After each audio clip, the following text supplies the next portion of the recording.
Bonsoir à tous. Le bon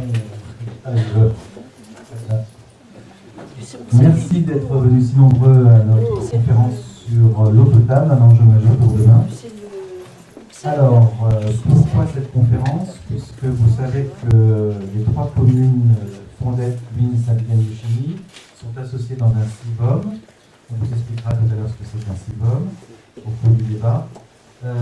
Et que l'eau potable est déléguée. L'eau potable est déléguée à une société privée qui s'appelle Veolia, dont le contrat arrive à échéance en 2017. Nous sommes donc un groupement de citoyens de Fondette, Agir pour Fondette et de citoyens vivant à Nuit, l'association Vivre à Nuit. Nous avons décidé de vous présenter les enjeux de l'acheminement de l'eau potable sur le territoire des trois communes. Je vais me passer le micro. Donc on voulait vous montrer, vous expliquer les enjeux de l'acheminement de l'eau potable depuis sa source jusqu'à votre robinet, d'évier ou de salle de bain, et les enjeux en termes d'acheminement, en termes de qualité, en termes de réseau, en termes de coût, et donc en termes de prix payés par le consommateur. Voilà. Alors, je ne sais pas si vous vous souvenez de vos cours d'économie au lycée, mais une des leçons d'économie pour un élève de seconde en sciences économiques et sociales, c'est de demander, le professeur demande quels sont les biens libres, les biens non marchands, les biens marchands. Les élèves répondent l'air, le soleil, l'eau. Le professeur répond oui et non pour l'eau. Oui, parce que si vous baignez dans un lac, si vous allez puiser l'eau puits ou à une fontaine, elle est gratuite, elle est libre. Mais si vous la tirez de votre robinet, de votre salle de bain, elle n'est pas gratuite. D'accord? Donc voilà l'enjeu. Alors à la fois l'eau est un bien libre, mais c'est aussi maintenant devenu un bien marchand. Au XIXe siècle, des industriels capitalistes se sont dit, est-ce qu'on ne pourrait pas tirer profit d'acheminer l'eau depuis sa source jusqu'aux éviers, aux premiers éviers qui sont apparus au XIXe siècle dans les maisons. Est apparue la Lyonnaise des Eaux en France, qui est devenue Veolia, et d'autres sociétés privées qui acheminent l'eau dans nos communes. Mais en même temps, la collectivité s'est intéressée au problème, et c'est devenu une compétence des communes progressivement avec la formation des communes au XIXe siècle. Et les maires avaient la responsabilité d'apporter de l'eau aux habitants et de développer l'acheminement de l'eau. Donc à la fois, on a une confrontation entre un service public, une notion de service public, et une notion de service aux consommateurs, service privé. Et c'est cette confrontation dont on va vous parler ce soir au travers du fonctionnement du CIVOM et au travers des enjeux pour 2017. Voilà. Cette réunion a été organisée par différentes personnes. Je voudrais les citer, à la fois des personnes de Fondette, de Luynes et de Saint-Étienne-du-Chimie. Donc je voudrais remercier mesdames Lecomte, Chastel, Péladé, Renier, Deminck, Besquin, voilà, d'avoir travaillé dans le groupe O. Et je remercie messieurs Mesco, qui a été le coordonnateur principal des réunions, monsieur Masberna, monsieur Ajorge, monsieur Dioux, monsieur Moreau, monsieur Bier, ici présent, et monsieur Chalon, maire de Saint-Étienne-de-Chimie. Voilà. Je voudrais juste vous présenter encore une personne qui se trouve à ma gauche. C'est monsieur Chassagnette qui sera notre modérateur de débat, qui est professeur au lycée agricole de Fondette, professeur d'histoire-géographie, et qui s'intéresse aux questions de l'eau et qui répondra aux questions et orientera le débat. Voilà, je laisse le mot à Philippe. Oui, rapidement, Vivre Luynes, on a surtout participé, nous, à cette étude, et on a surtout apporté une aide logistique, puisque les trois quarts des travaux ont été faits surtout par l'association Agir pour Fondette. Donc on a plutôt été un soutien logistique, et on a cherché effectivement à apporter le maximum de soutien effectivement à cette action qui nous paraît, nous, personnellement, intéressante. Je vous explique brièvement de 30 secondes le déroulé de la réunion. Donc vous allez avoir une projection. Voilà, vous allez avoir la projection d'un film, d'un extrait de film qui a été diffusé par la chaîne parlementaire LCP, L'eau, plongée en eau trouble, qui dure 20 minutes. Alors, c'est un film très général, hein, ça ne parle pas de Fondette, hein, ni de lui, ni de Saint-Étienne de Chimie. Ça parle des problèmes d'acheminement de l'eau en général. Après, tout de suite, après, on enchaîne par un diaporama fait par le groupe de travail sur le local, là, vraiment, sur le sérum de Fondette, Lille, Saint-Étienne. Et après, on passera à un débat, une discussion. Mais un débat encadré, c'est-à-dire un débat par thème, depuis à quel endroit on puise l'eau, l'acheminement, le problème du réseau, les fuites dans le réseau, le coût de l'eau, le prix de l'eau, etc. Ce n'est pas un débat qui part dans tous les sens, on va essayer de faire en sorte que ça aboutisse à des conclusions. Et à la fin de la réunion, on aimerait tirer des conclusions de ce débat et savoir si on poursuit des actions ou pas sur ce sujet-là pour 2016 et 2017. Voilà, merci beaucoup.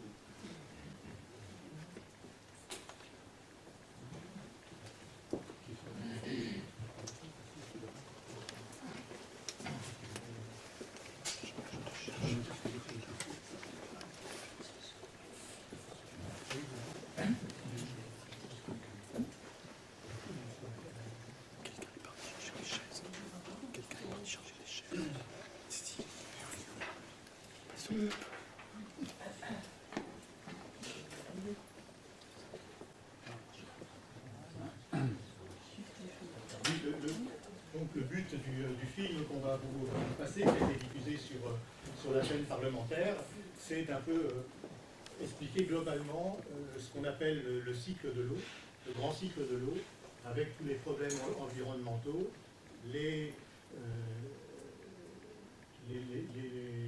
lois européennes qui s'imposent à nous, et la vision globale sur l'eau potable. Mais ça aborde les problèmes globaux de l'eau.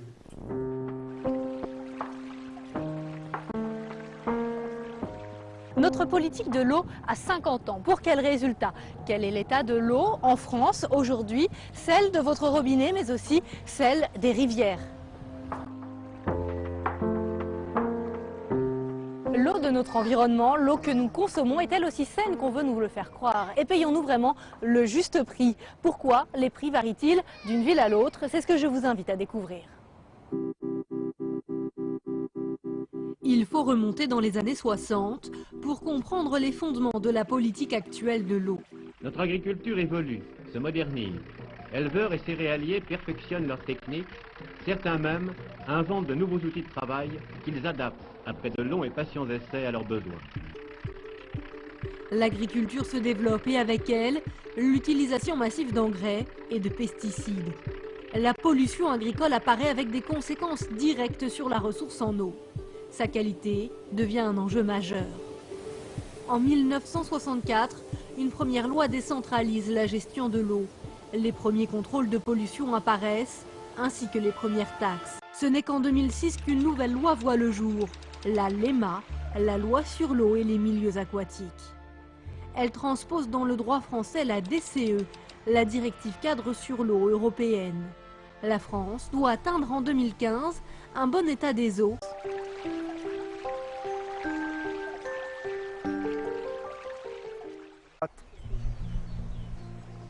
Cyril Deyet connaît très bien le secteur, car il milite depuis plusieurs années pour une association de défense de la ressource en eau. Ici, nous sommes au bord de la Cony, une rivière située en pleine Beauce. Une région d'agriculture intensive, c'est le grenier à blé d'Europe, des champs à perte de vue. Ici, les agriculteurs ont massivement utilisé des pesticides pour désherber et des engrais pour les cultures. Une politique productiviste encouragée par l'État et par l'Europe. L'agriculture a directement pollué la nappe phréatique. 20 milliards de mètres cubes utilisés pour la production d'eau potable. La Beauce, c'est le mauvais élève de la pollution en pesticides et en nitrates. Si on ne traite pas le problème de fond de la nappe phréatique de Beauce, on ne traitera pas de toute façon, par voie de conséquence, le problème de la qualité de la rivière, tant sur son état chimique que sur son état écologique.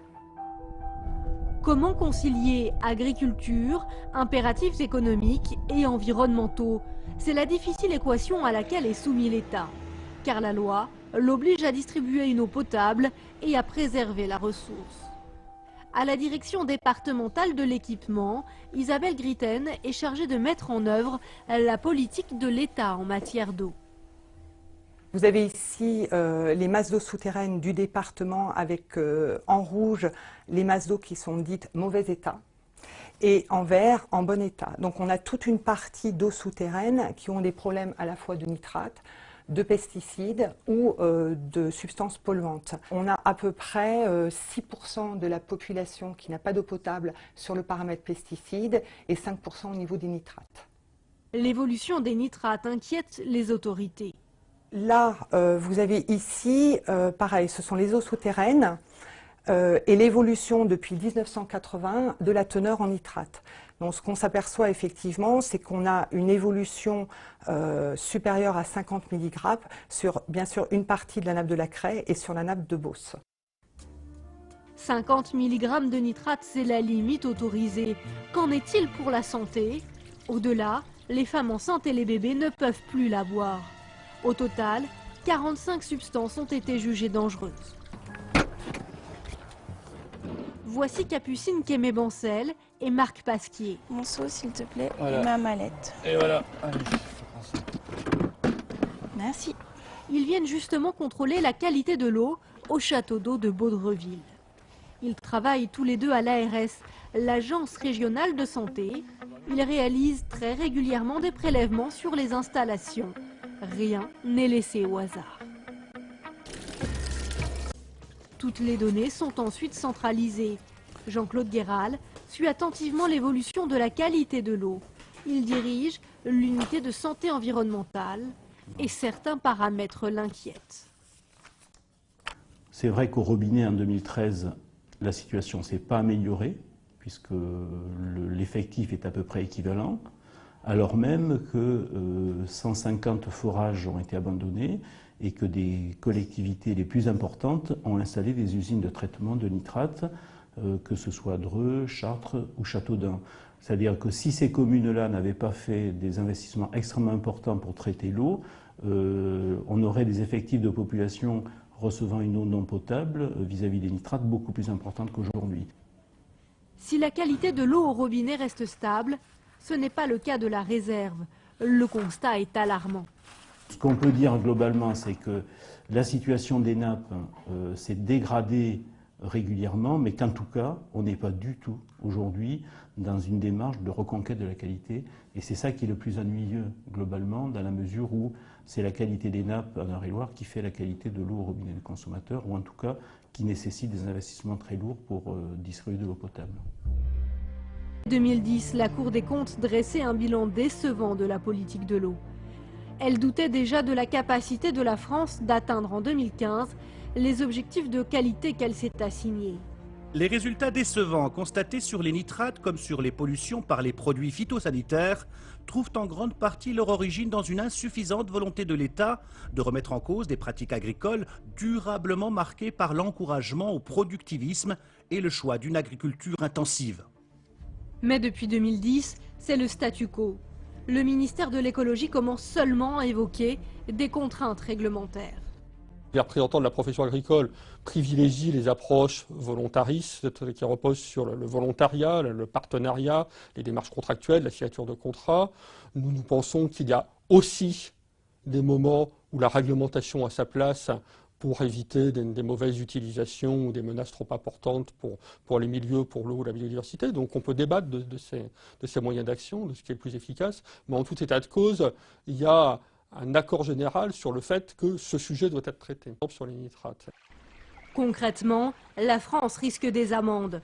Nous avons déjà dépensé 26 milliards d'euros pour préserver la qualité de l'eau. Elle reste très inégale en France. 55% du territoire est encore classé vulnérable. Le bon état de l'eau n'y est pas assuré.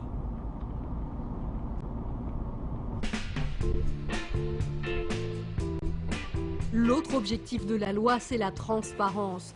Plus de transparence sur un marché de 12 milliards d'euros, c'est la somme de vos factures d'eau. Poussés par la loi, les élus se sont penchés sur la gestion de l'eau et le grand gagnant, c'est le consommateur. Comme à Antibes, ici depuis 2013, l'eau est la moins chère de France. En tant qu'anti-bois, donc on a vu nos factures baisser. Vous voyez, donc en 2012, nous étions à 2,07 € et là nous sommes passés à 1,54 €.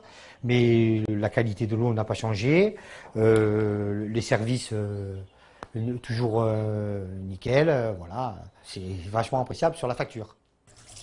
Voilà. En 2012, le contrat de distribution de l'eau entre Antibes et Veolia expire.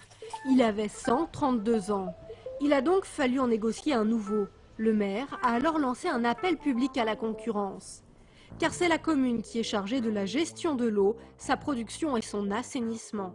Elle peut soit créer une régie publique pour maîtriser elle-même le circuit de l'eau, soit elle peut faire appel à une délégation de services publics.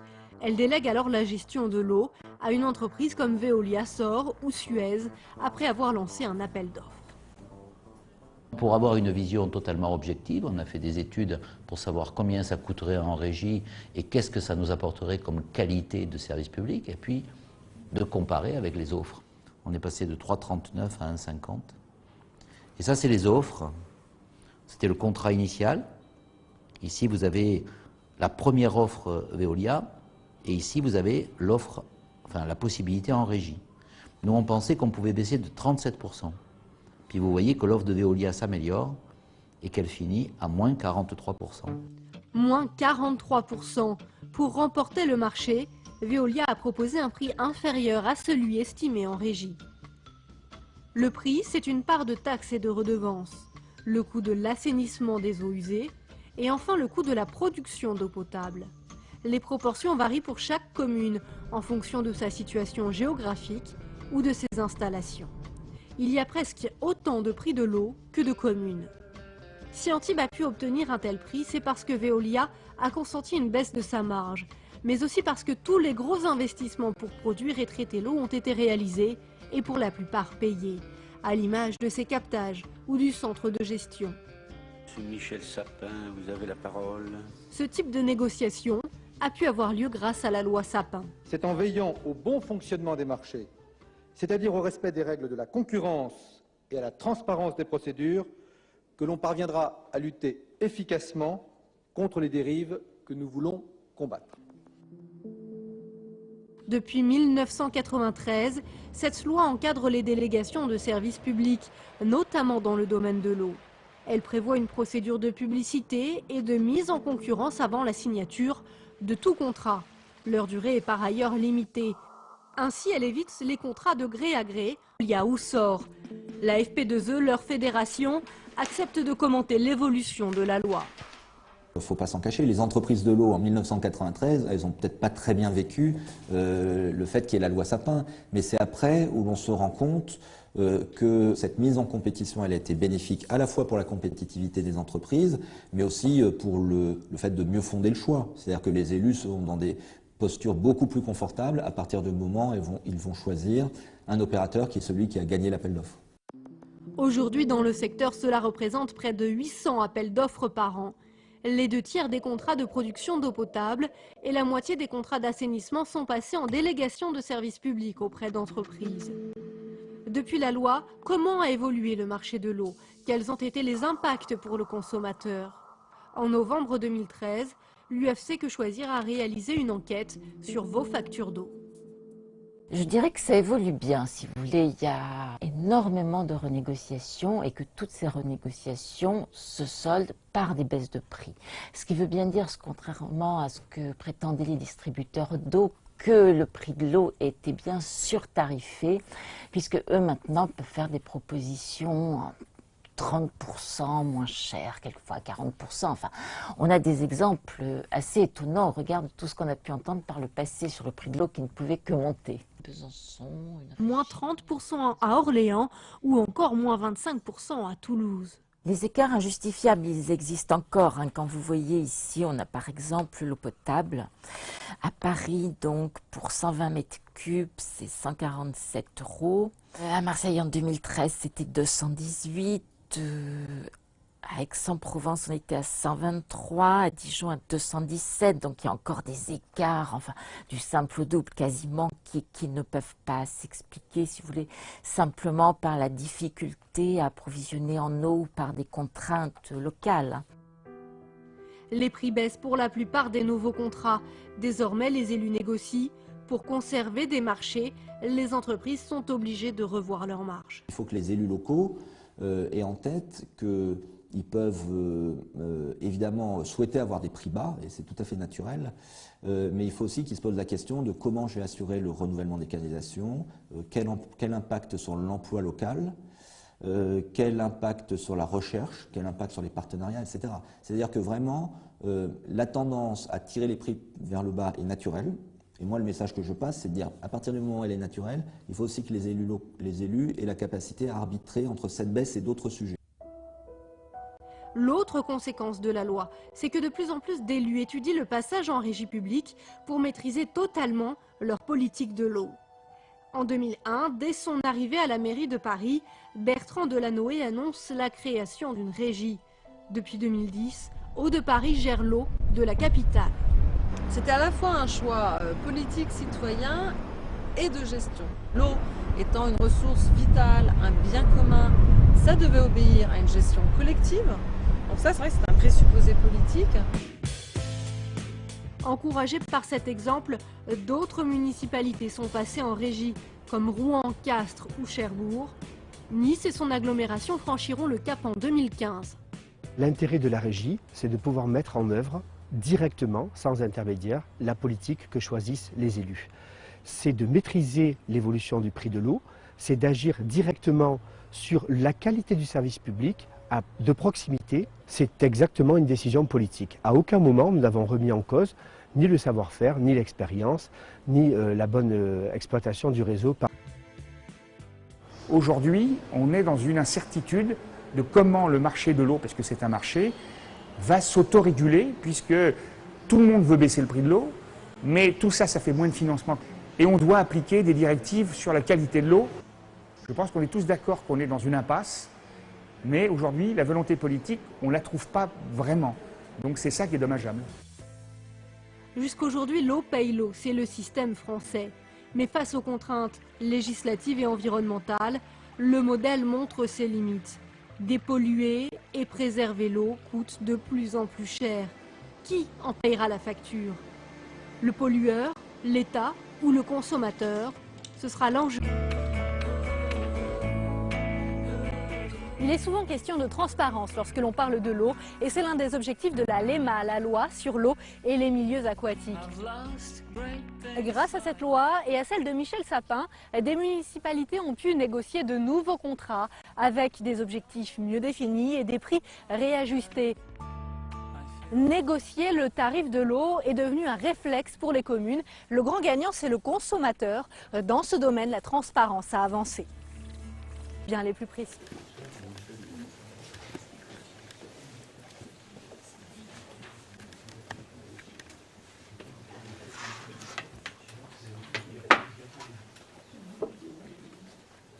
Oui, donc comme je le disais tout à l'heure, ce film vous dresse un peu le décor de cette réunion de ce soir. L'exemple de l'Eure-et-Loire avec les cultures de la Beauce est bien connu. C'est pas aussi dramatique chez nous, mais on a eu des problèmes de pollution dans notre ville il y a une dizaine d'années. Alors maintenant, on va passer, après ce tableau général, on va passer au local, et on va s'intéresser à la gestion de l'eau sur nos trois communes.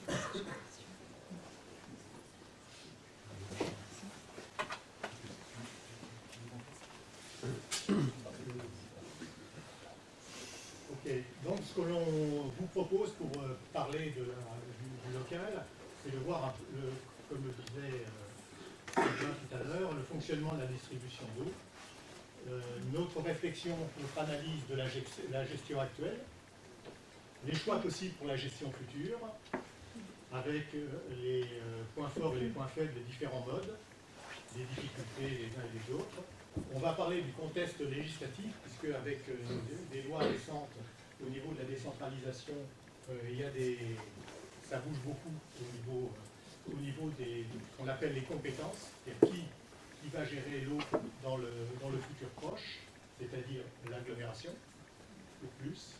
Donc, et puis, on va se résumer notre réflexion de nos associations par les attentes par rapport à cette échéance de 2017. Alors, le SIVOM. SIVOM, ça veut dire syndicat intercommunal à vocation multiple. Donc, c'est un syndicat qui s'occupe en particulier de gérer l'eau potable. C'est un syndicat qui groupe nos 3 communes, fondées Ville, Saint-Étienne de Chigny, depuis une quarantaine d'années. Très très longtemps. Donc il gère l'eau potable, il y a des délégués qui sont issus des conseils municipaux, il y a les maires. Le président actuel, Michel Pasquier, est lui ancien maire, et donc c'est pas forcément un des 3 maires qui est président. Il y a 4 délégués par ville, c'est-à-dire que quelle que soit l'importance au niveau population de chaque ville, ils ont le même nombre de délégués. Et c'est ces 12 personnes qui vont prendre, d'ici un an et demi, qui vont prendre la décision du futur de la gestion de l'eau potable pour nos 3 communes.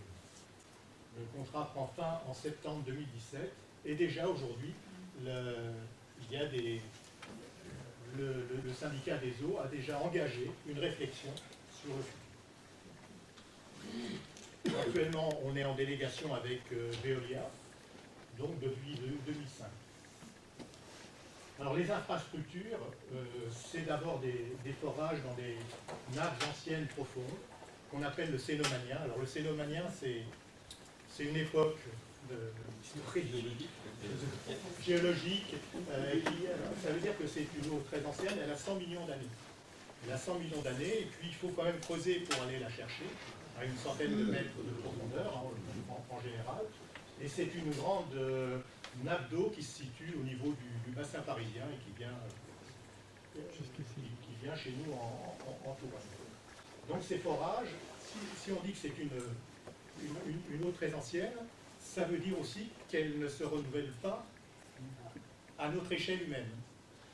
C'est-à-dire que l'eau, elle a été formée il y a très très longtemps, mais aujourd'hui, elle ne se recharge pas. Aujourd'hui, le niveau baisse, et je crois qu'il a baissé en 10 ans d'une trentaine de mètres. Bon, au bout, c'est 40 mètres. 40 mètres. Une quarantaine de mètres, mais bon, ça n'augmente pas. Il peut arriver qu'elle augmente, mais elle ne rattrape jamais le retard.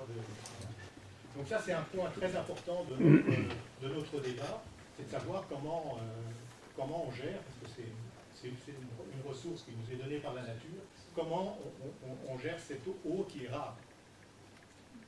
Il y a aujourd'hui un puits dans les alluvions de la Loire, à Port-Foucault, quand vous allez sur la levée, et là on puise dans la Loire. Ce puisage dans la Loire donc a une certaine capacité industrielle, mais il est vulnérable à la pollution. Et il y a une quinzaine d'années, il y a eu une pollution. Et une pollution accidentelle. Et il a fallu, pour la remise en route du puisage et de la distribution d'eau, il a fallu attendre 7 ou 8 ans.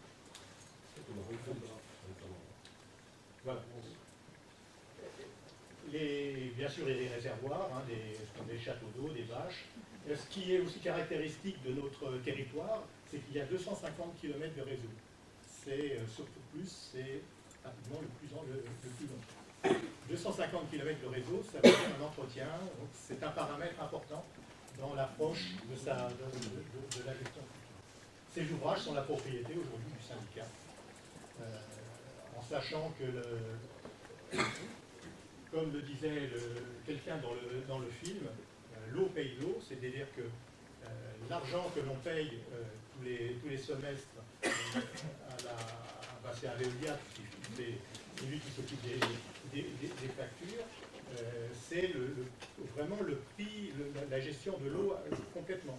Il ne peut pas y avoir d'abondement communal.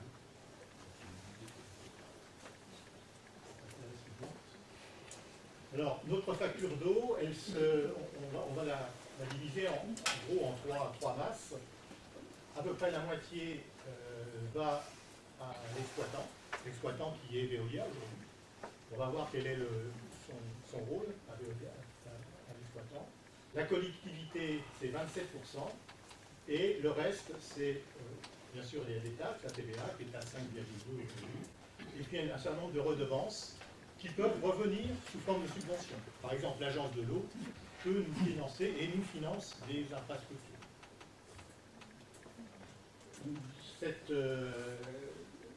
Cette facture d'eau, donc l'exploitant,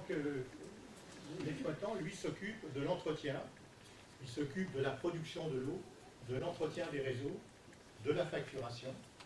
La collectivité, c'est elle qui fait ses investissements.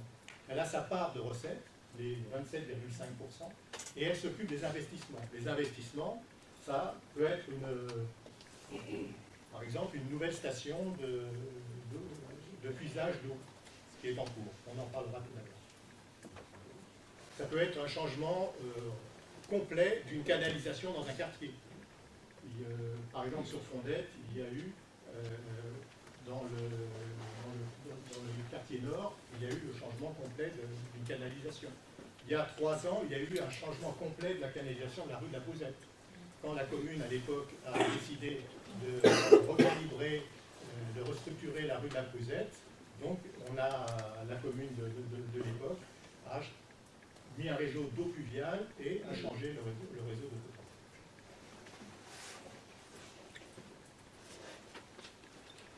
Alors, la ressource en eau est-elle bien gérée? Donc, on va souvent être interrogatif. Aujourd'hui, si on reprend les 10 dernières années, au niveau de la ressource en eau, on peut affirmer qu'elle n'a pas été complètement bien gérée. Dans le sens où il y a 31% de l'eau qui est distribuée, qui est prélevée dans la Loire, et 69% dans le Cénomanien. On a parlé tout à l'heure du Cénomanien, donc des eaux qui sont en fait rares. Donc, dans la philosophie, ce n'est pas une gestion de type développement durable. On ne peut pas puiser dans le Cénomanien d'une manière complètement à ce niveau-là. Alors, il y a des explications, parce que au niveau de la Loire, il n'y a pas toujours forcément la quantité d'eau à puiser. Aujourd'hui, ces 2 dernières années, c'est beaucoup mieux. C'est-à-dire qu'on est à peu près à 50-50. Donc, il y a 50% qui est prélevé dans la Loire et 50% dans le Cénomanien. Les objectifs que l'on s'est donnés, nous, par exemple à Fondette, dans le plan local d'urbanisme, c'est de passer à 2 tiers, 1 tiers. Donc 2 tiers au niveau de la Loire et 1 tiers au niveau des eaux profondes.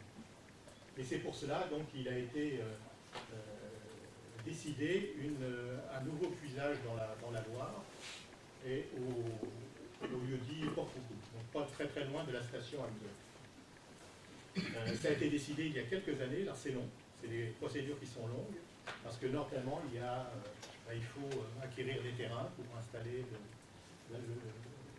l'ensemble de l'usine de production. Mais avec d'ici quelques temps, on devrait basculer à une gestion beaucoup plus correcte. Et qui sera aussi, non seulement c'est ce qui a été dit dans le PLU de Fondette, mais c'est aussi des objectifs que nous donnent d'autres instances, que ce soit au niveau de l'État ou au niveau du bassin Loire-Bretagne, ce qu'on appelle les SDAG, c'est des noms un peu, on y reviendra peut-être si vous le voulez, mais où il y a une volonté de diminuer le puisage dans ces moyens. Tout ça, ça vient du Grenelle de l'environnement, de toutes ces avancées écologiques.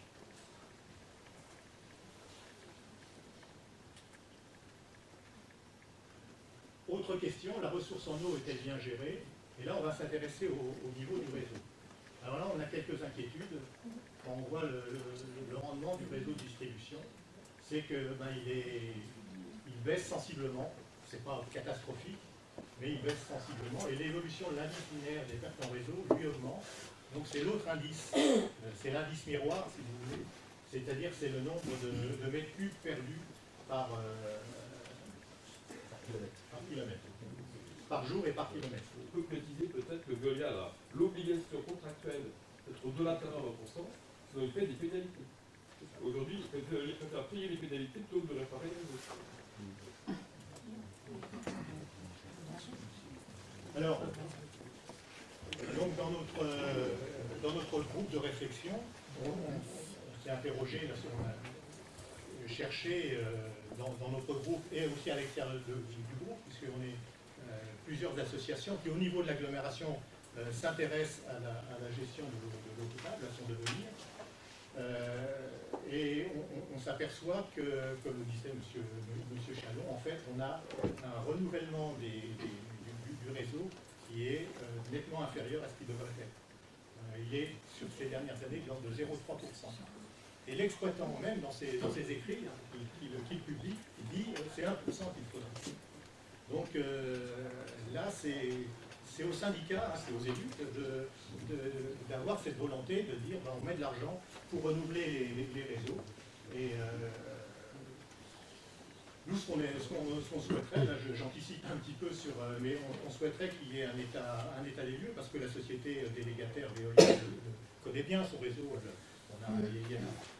Elle est depuis longtemps, donc elle connaît bien le réseau. Elle peut dire très très facilement aux élus du CIBOM, effectivement, il faut faire tel ou tel réseau. Après, il faut y mettre de l'argent. Il faut y mettre de l'argent, mais il faut avoir des recettes.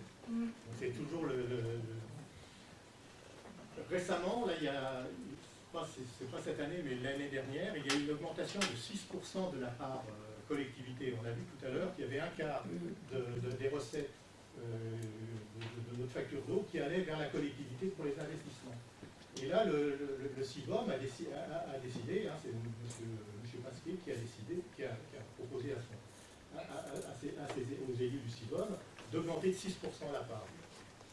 C'est pas trop apparu parce que c'est quelques euros sur la facture, mais je pense que c'est quelque chose sans doute à prolonger, même si ça...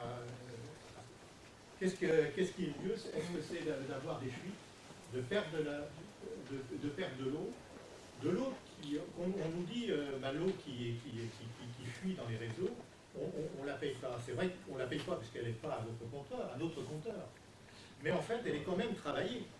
C'est-à-dire qu'il a fallu de l'énergie pour aller dans l'usine de production et elle est gâchée. Donc quelque part, ça se retrouve aussi sur les frais généraux sur notre facture. Il n'y a pas de miracle. Autre chose qu'il faut ajouter, c'est que sur l'ensemble du syndicat, on est de plus en plus nombreux, mais le volume d'eau consommé annuellement diminue. Parce que les gens font des efforts, on arrose moins les pelouses, on prend la douche à la place du bain, et comme c'est le mètre cube d'eau qui rapporte de l'argent, la ressource elle est moindre. Donc c'est le paradoxe, on est plus nombreux, mais on consomme moins d'eau. Donc, encore un paradoxe, on va devoir payer l'eau plus cher parce qu'on en consomme moins. C'est assez tendu comme histoire.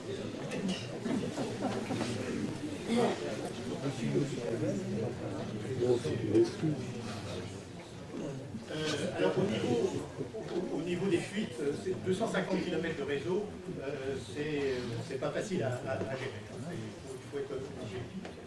Mais sur l'agglomération, grâce à nos échanges qu'on a avec les autres associations de l'agglomération, on a quand même des communes qui ont des meilleurs résultats. Alors, comment ont-elles fait? On ne l'a pas approfondi, hein. Mais bon, je pense qu'il faut avoir la volonté de faire quelque chose. Alors voilà, justement, comment se comporte le consommateur? On peut dire qu'il est plus économe, comme ce qui a été dit. Quand on voit le nombre d'abonnés et le volume vendu, ben on a une baisse sensible. Aujourd'hui, donc il y a à peu près 800 000 m3 d'eau qui est vendue chaque année. On était à 1 million il y a quelques années.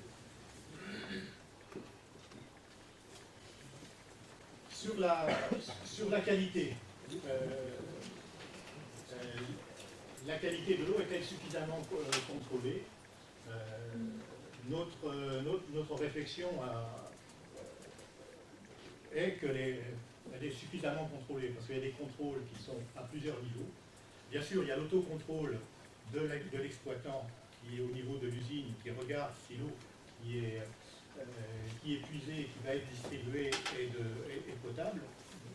Mais il y a aussi par l'exploitant des contrôles, il y en a 24 de contrôles approfondis par an, et puis il y a l'ARS qui, en fin de compte, contrôle l'ensemble. Et là, l'ARS, aujourd'hui, c'est le laboratoire de Touraine qui a repris, c'est le laboratoire de Touraine, donc qui fait ça d'une manière, qui fait le contrôle objectif. Ce qu'on peut regretter, c'est que, en fait, on n'est pas très bien au courant, parce qu'on reçoit ces résultats que par une feuille chaque année qui accompagne sa facture. En revanche, ce qui n'est peut-être pas très connu, c'est que vous pouvez aller sur Internet, et sur Internet, vous avez la possibilité d'avoir des résultats de prélèvement et d'aller savoir s'il y a tel ou tel élément qui est présent dans l'eau qui nous est proposé.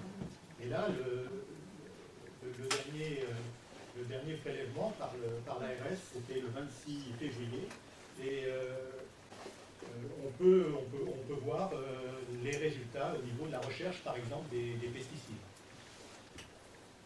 Alors, il y a des traces de pesticides dans l'eau qui est puisée dans la Loire encore. Mais j'aurais tendance elle est des traces, ça veut dire que c'est très faible. On est 50 fois en dessous des normes de potabilité. Mais à la limite, c'est bien de le savoir. Là, j'ai noté, pour vous en informer, par exemple sur l'oxalixyle, il y a 0,067 microgrammes par litre pour un maximum de 0,1. Donc on a une eau de très bonne qualité. Et c'est la conclusion du laboratoire qui dit ça. Mais il y a des traces. Donc, de même que le taux de nitrate est indiqué. Aujourd'hui, on est autour de 12-13 mg par litre de nitrate, ce qui est nettement mieux qu'il y a 10-15 ans. Il y a 10-15 ans, on était autour des 50. Donc là, il y a une amélioration à ce niveau.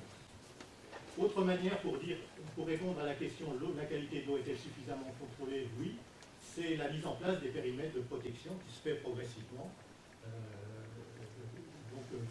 systématiquement, autour des puits de captage. On les protège. Par exemple, pour ceux sur fondette, mais c'est peut-être valable aussi au pain, à l'huile, on a une clôture et on ne peut pas pénétrer à l'intérieur de il y a un périmètre de protection et on ne peut pas aller d'une manière ou accidentelle ou volontaire aller polluer les forages. De même que c'est le cas aussi dans la Loire, c'est un peu plus difficile parce que il y a la route qui est pas très loin, mais ça se fait progressivement. Le CIBOM met de l'argent chaque année pour acquérir des terrains aux agriculteurs pour clôturer donc, ces périmètres de protection. Mais c'est la loi.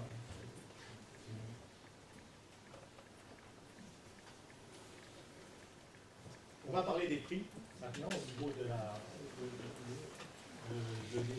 notre territoire, la trois communes. On est parti de 2006, qui sont les prix après la négociation de 2005. Donc on va de 2006, et on voit qu'elle augmente, que le le prix augmente et que la part la plus forte au niveau de l'augmentation, c'est la part en plus foncé, c'est la part Veolia. Alors ce qu'il faut savoir, c'est au niveau de des contrats, Veolia, comme d'autres, Veolia impose par une formule, il se prémunit justement d'une baisse de production. Et si on a une baisse de production, comme on l'a vu tout à l'heure sur les graphes, eh bien le prix augmente par une formule qui est contractuelle, hein, parce qu'elle est signée au moment de la délégation. Donc c'est pour ça que la part de l'exploitant, donc de Veolia aujourd'hui, elle augmente de 2-3% par an. C'est ce que l'on voit jusqu'en 2011. Et ensuite, bon, il y a eu d'autres facteurs qui ont fait que ça a baissé, dans la mesure où il y a eu la loi, on a parlé tout à l'heure de la LEMA, la loi des milieux naturels. Aujourd'hui, on nous impose d'avoir une part fixe dans notre facture. On n'en a pas parlé, mais il y a une part fixe et une part variable. Il y a une part fixe ou abonnement, on va l'appeler abonnement, puis après on paye au mètre cube. Cette part fixe ne doit pas excéder aujourd'hui 30%. Ça veut dire que le petit consommateur, par cette loi qui date de 2005, je crois, le petit consommateur est privilégié. Celui qui rentre ou un couple ou une personne seule, si on consomme que 80 ou 90 mètres cubes et qu'on est, comme on l'a vu, on a un comportement justement sobre d'économie de l'eau, eh bien on est aujourd'hui on en tient compte et notre facture. Ce qui a fait d'ailleurs que les recettes, malgré ce réajustement de la formule, sur 2014, Veolia a vu ses recettes baisser. Ça va sans doute jouer dans les appels d'offres futurs.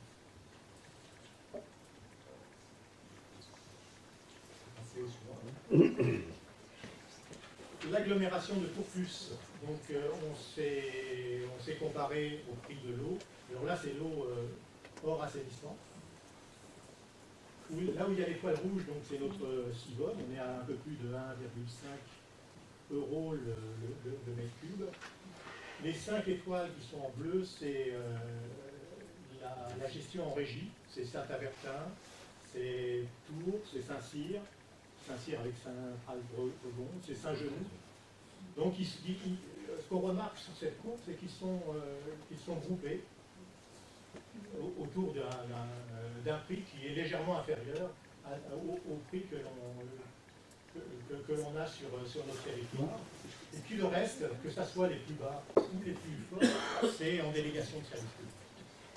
Donc il y a des villes comme La Riche, Ballan et Chambray qui effectivement n'ont pas un prix très très élevé, mais il y a les prix des gens, notamment les gens qui habitent Savenière, Villandry.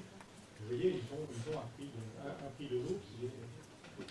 C'est ce qu'on disait, pourquoi il n'y a pas de prix unique de l'eau. C'est très...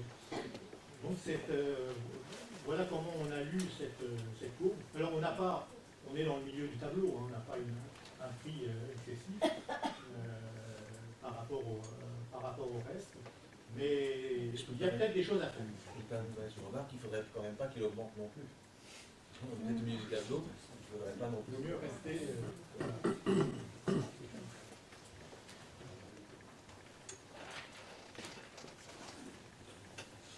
Donc maintenant on va aborder la deuxième partie de ce diaporama, c'est plus la discussion, on va savoir un peu le pour, le contre.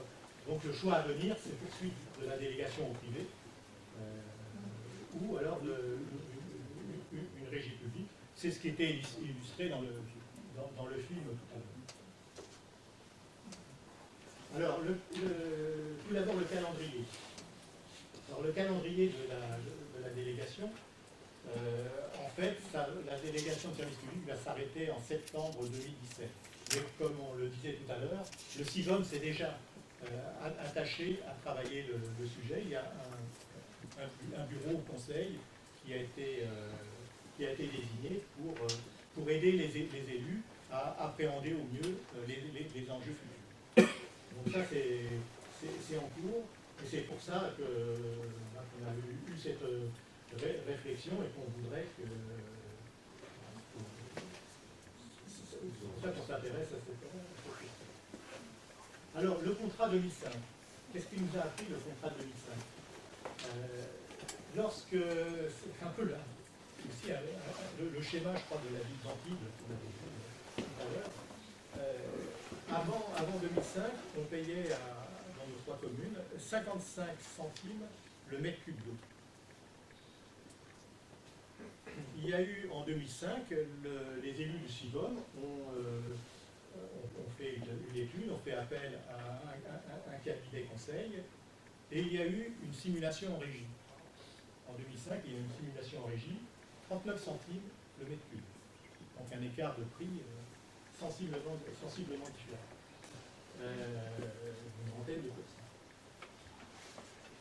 Après, donc, ça, ce sont des chiffres qu'on a su a posteriori, une fois les décisions prises. Veolia a amélioré son offre, parce que Veolia, alors il y avait deux entreprises qui avaient soumissionné à l'époque, donc Veolia qui avait le contrat, et puis une société qui aujourd'hui d'ailleurs a été absorbée par un groupe qui s'appelait RUAS, qui était plus disant que Veolia. Et Veolia a amélioré son offre, et ça s'est terminé par 41 centimes le mètre cube pour Veolia. Et les élus de l'époque, en 2005, ont signé donc ce nouveau contrat qui, au niveau du prix, c'était devenu 30% moins cher. Donc c'était pas un mauvais contrat. Hein, mais on voit bien que le comparatif, il s'est plutôt opéré entre la régie et le privé, et non pas la concurrence entre privés. La concurrence entre privés, là, elle n'a pas marché. Est-ce qu'elle marchera la prochaine fois? C'est une question. Enfin, c'est pas évident. Ce qu'on remarque, on ne l'a pas pris ici, mais si vous regardez par exemple l'agglomération de Tours, vous avez les 6 communes en régie, et toutes les communes qui sont en délégation de service public, c'est Veolia qui est installé, parce qu'ils ont une antenne régionale, ils ont leur personnel, et voilà. Les deux gros SOR et Suez, enfin, ex-lyonnaise, en fait sont sur des autres territoires sur l'Indre-et-Loire. Ils sont plutôt implantés ou dans le nord ou dans le sud de l'État. Donc là, c'est Veolia qui est la société qui est le plus avancée sur l'agglomération.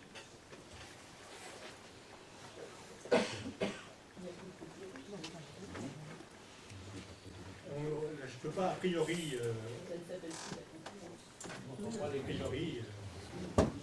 C'était déjà pas trop de la concurrence la dernière fois. Sauf si la vraie concurrence c'était la simulation en régie. En fait.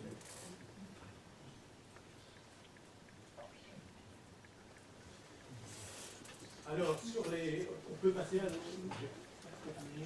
sur les zones, ce qu'on appelle les zones d'ombre de la délégation au privé. Alors, ça veut dire quoi ça veut, on ne remet pas en cause ce que fait Veolia, hein, fait ses personnels et sur le territoire.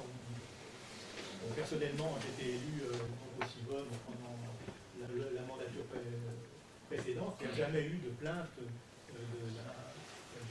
d'un mauvais service de la part de Veolia. Il n'y a pas ce sont des vrais professionnels. Mais il y a quand même au niveau d'une délégation, il y a un contrat qui dure 12 ans, et ce contrat, il est fait avec des gens très professionnels. Et la société, la multinationale Veolia, elle a des services justement très pointus là-dessus sur les négociations, sur les contrats. Alors, il y a un certain nombre de choses, d'informations qu'on a eues sur lesquelles on n'a jamais eu de réponse. On a posé les questions donc aux représentants de Veolia. c'est par exemple, il y a 8% des dépenses de personnel qui sont affectées de VEIA à nos 3 communes. On ne sait pas si c'est vraiment ces 8% sont dépensés par VEIA. Il y a Veolia à Les Tours, à Langeais, voilà, c'est un ensemble au-delà de nos 3 communes. Il y a 8% des coûts de fonctionnement de la direction générale. 8% qui s'en vont de notre facture, qui s'en vont à la direction générale. Bon, est-ce que c'est 6, est-ce que c'est 10 Voilà, ce sont des interrogations. C'est peut-être vrai, mais ce sont des interrogations. Et puis il y a ce qu'on appelle les provisions. À savoir que le délégataire doit entretenir les réseaux. Est-ce qu'il dépense vraiment tout l'argent qu'il reçoit par l'intermédiaire de notre facture pour l'entretien? Là, c'est lui qui est à la manœuvre. Hein. Il est libre d'intervenir. C'est pas le CIVOM c'est pas le président du CIVOM, M. Pasquier, qui va dire faut aller boucher telle fuite ou tout ça. C'est eux, ils connaissent bien le réseau, donc ils interviennent. Ils sont d'ailleurs en prise directe des abonnés, allô Veolia, et puis voilà, ils interviennent, c'est un peu pas. Donc voilà, ça c'est une. Est-ce qu'on peut les interroger, mais c'est pas. Les 250 km, vous parliez tout à l'heure, oui. les problèmes que c'est eux qui devaient l'entretenir normalement. C'est eux qui l'entretiennent. C'est Veolia qui doit entretenir les 250 km de canalisation sur le territoire. Ils l'entretiennent. Il y a des progrès à faire. Mais oui, mais oui. Et s'il y a des fuites, c'est.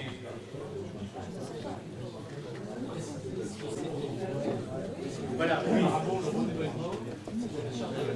Le renouvellement est à la charge de la commune. L'entretien, ce sont des interventions coup partout sur la réparation. Il faut peut-être penser quand même. Il y a peut-être autre chose, vas-y. Bon, quand on dit 80% de rendement sur le réseau, ça a monté 80%. Parce qu'il y a toujours des micro-fuites qu'on ne voit pas. Et tous les prélèvements pompiers, les prélèvements pour nettoyer les châteaux d'eau lui-même, ça compte dans les fuites. Donc en réalité, 80% de rendement, ça